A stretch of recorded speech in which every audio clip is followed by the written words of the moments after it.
Experience the thrilling narrative of Deceitful Tales Workshop.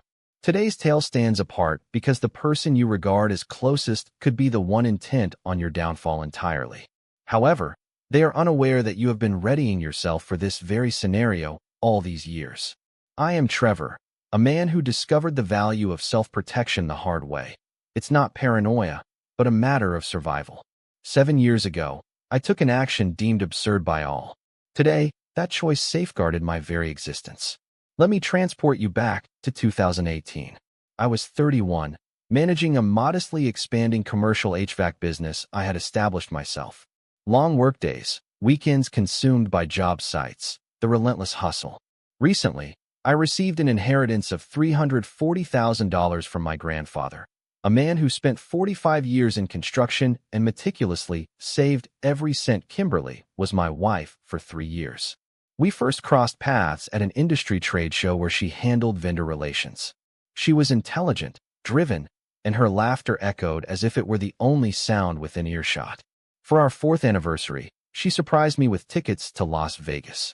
She suggested we do something reckless since we're usually so structured and serious. So, we decided to act carefree and reckless for a change. We got extremely intoxicated, to a point where I woke up with a mysterious tattoo and a wedding chapel receipt despite being already married. But that wasn't all we did that night.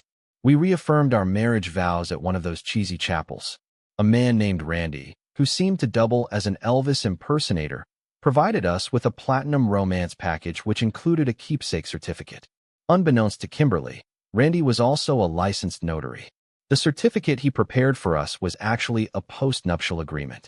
It stated that any inheritance I might receive would remain separate property, and she waived all rights to my business assets accumulated prior to the marriage. She signed it with a pink feather pen while giggling, and I have the entire incident on video from the chapel. Next day, I reviewed the $200 worth security camera footage while my partner's wife recuperated from her hangover. Andre dismissed my concerns when I asked him if he suspected his wife of betrayal, saying I was being paranoid. He jokingly referred to my trust issues. I stored the document in a safety deposit box, hoping it wouldn't come in handy. Fast forward to 2023, our business flourished with 18 employees and million-dollar annual contracts. I invested some of my inheritance to own our family home free from debt. However, Kimberly transformed, or perhaps she was always secretive, and I was too engrossed in work to recognize it earlier. She began attending therapy sessions thrice a week, discussing emotional abuse and financial manipulation.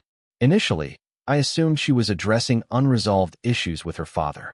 I supported her decision to do so, paid $180 per session, yet issues arose. Distance, separate bedroom for her healing space, her startling when I entered rooms as if I were a threat. Then, my employee revealed Kimberly's lunch dates with Brett at a distant restaurant.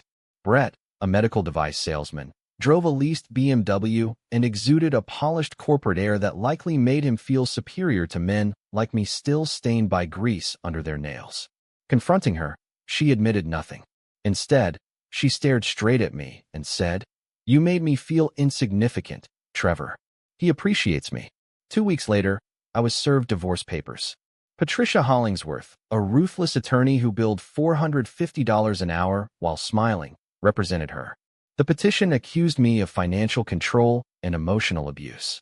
It was claimed I compelled Kimberly to explain every dollar spent, kept her away from friends, and established an atmosphere of fear. None of it was accurate, yet she possessed substantial evidence. Meticulously prepared evidence. Text messages inquiring about large expenditures due to our shared business. Emails recommending she take on additional shifts at her part-time job, as she had expressed feeling purposeless. Pictures of our home security system, which she'd requested I install after a burglary nearby. Kimberly was rewriting the entirety of our marriage. Judge Ramirez, known for being stern yet fair, seemed to accept every word of Kimberly's story. During one hearing, Judge Ramirez stated, "Mr. Chun, manipulating finances under the pretense of business management is a typical tactic in abusive relationships." My attorney Phil was competent but overmatched. He argued that Kimberly held unfettered access to joint accounts and made major decisions with me. Yet Patricia held a winning card. She asserted that the house I bought using inheritance money had become marital property due to commingling, as Kimberly paid utilities from her account. Consequently, she demanded half the house's value, $280,000, and 40% of my business equity. The judge seemed to side with Patricia. The preliminary decision was made in May 2024. Given the financial control and emotional distress evidence, the court is inclined to grant Kimberly substantial compensatory assets. At the next hearing, Kimberly brought Brett along. They sat together in the gallery, with him supporting her and both staring at me as if I was the antagonist in their romance story. On August 14, 2024, the final divorce hearing. Judge Ramirez had previously hinted that her verdict would heavily favor Kimberly. Patricia donned a costly burgundy suit, pricier than my former monthly mortgage. Phil appeared close to losing an unfair case. The judge examined the financial disclosures, allegations of abuse, and demands for assets. Mr. Patterson, Judge Ramirez stated, I can't decipher the events within your marriage, but the pattern of financial control is evident. I am granting Mrs. Patterson the marital home, 40% equity in your business, and $50,000 in damages for emotional distress. Kimberly even smiled. Brett gripped her hand. Your Honor, I stood up. Phil attempted to hold me back, but I broke free. I'd like to submit one piece of evidence before you finalize that ruling. Patricia protested instantly. Your Honor, the discovery phase ended long ago. This is a delaying tactic. It's a post-nuptial agreement, I stated coolly, duly signed by both parties and notarized. Judge Ramirez's expression turned serious as he questioned, Why wasn't this matter brought up earlier, Mr. Patterson? He responded, I had hoped for a less destructive resolution, Your Honor. However, if my wife intends to distort reality and sees what I painstakingly constructed by alleging mistreatment, then I have no alternative. Phil swiftly produced the document from his briefcase. I provided it that morning. After spending 6 months praying it wouldn't be necessary, Patricia's countenance shifted from assured to bewildered to appalled as she perused it. This, Your Honor, this document was signed in Las Vegas under dubious conditions. The signatory was intoxicated. This contract cannot stand up in court. I confirmed the notary had verified both parties' identities, and under Nevada law, voluntary intoxication does not invalidate a contract unless one party can prove they were incapacitated to the extent of failing to comprehend what they were signing. The chapel video reveals Kimberly signing an agreement voluntarily, querying it, and being questioned about it. Judge Ramirez then inquired, Did you sign this document, Mrs. Patterson? Kimberly's complexion paled. Were we intoxicated? It was Vegas. I believed it was just part of the vow renewal ceremony. But did you sign it? Kimberly hesitated. Yes, but as per the video timestamp, a 20-minute dialogue with the notary preceded your signature, and Patricia seemed agitated during this conversation, yet the damage had been done. This document clearly outlines that inheritance and premarital business assets are to remain separate properties. Judge Ramirez read slowly. It appears to be duly notarized. Did your attorney know about this document, Mrs. Patterson? The courtroom fell silent until Patricia responded. Your Honor, she said finally, I was informed by my client that there was no prenuptial or postnuptial agreement. I watched as Kimberly's case crumbled in real time. The authentic tale of the mistreated wife seeking compensation disintegrated as she admitted concealing a document from her lawyer, which she had inadvertently forgotten about. Brett no longer smiled. He stared at Kimberly as if encountering her for the first time, while Judge Ramirez's voice echoed like ice. Mrs. Patterson, Judge Ramirez questioned, Did you intentionally omit this document during the discovery process? I overlooked it. Kimberly's voice faltered. It was 7 years ago when we were intoxicated. I didn't believe it to be genuine at the time.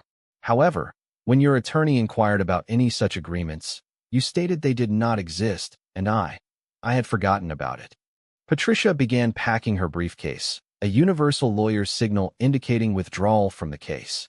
Judge Ramirez promptly altered her ruling. The house remained Kimberly's separate property, as well as the business. Kimberly was granted only a minor share of the marital savings amassed during the marriage, roughly $18,000, and nothing more. Mrs. Patterson, the judge repeated, I wish to make myself clear. If you had told the truth regarding this document, we could have debated its validity accurately.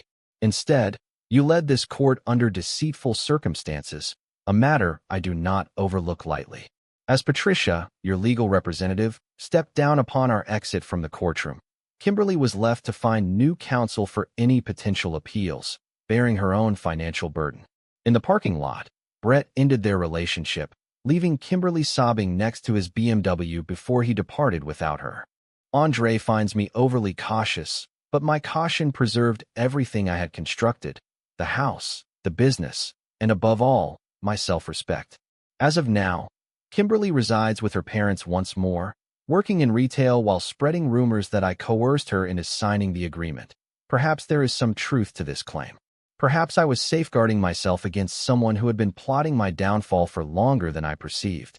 The takeaway: record everything, secure your possessions, and never feel remorseful for being vigilant. That Vegas journey, labeled foolish by many, proved to be the $200 most wisely spent.